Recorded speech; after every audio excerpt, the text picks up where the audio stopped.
Yesus maqaan isaa maqaa makuutarraan addaate kan akkasaa hin jiru gubbaa lafalleetti irree guddaa qaba inni waaqa mo'aadha aangoo du'aa caccabsee kan baay'isa qofaadha irree guddaa qaba inni waaqa mo'aadha aangoo du'aa caccabsee kan baay'isa qofaadha.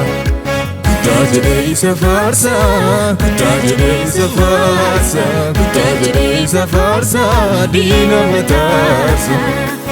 Tajirisa farsa, tajirisa farsa, dina matarsa.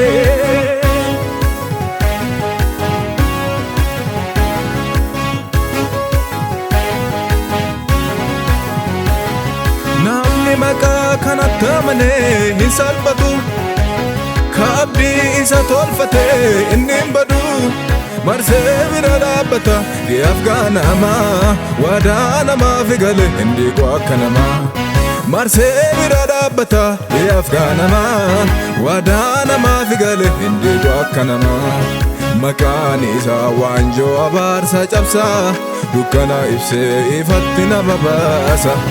Gunnaameessa irri jabaa qaba nama matinne waaqe maan dadhaba. Tajirisa farsa, tajirisa farsa, tajirisa farsa, dina matarsa.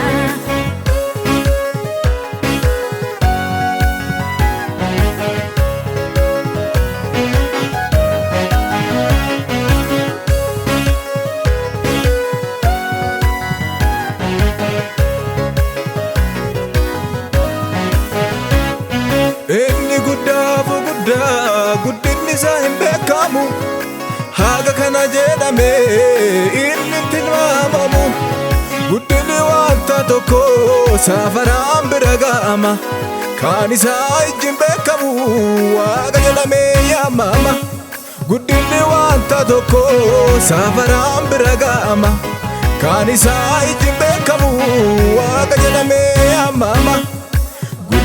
Iyesuusi jabaan Iyesuusi dande'a Iyesuusi mo'an Iyesuusi guddaan Iyesuusi jabaan Iyesuusi dande'a Iyesuusi mo'an Iyesuusi.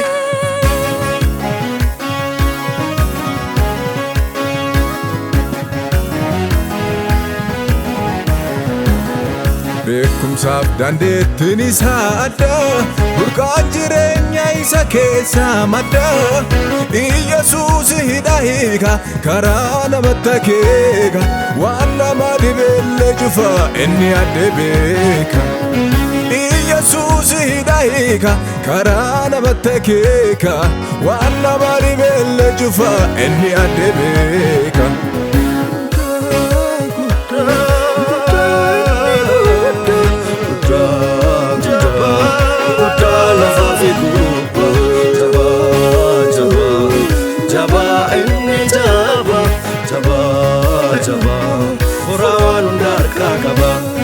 Guddaa guddaa guddaa inni guddaa guddaa guddaa guddaa lafaa fi gubba jabaa jabaa jabaa inni jabaa jabaa.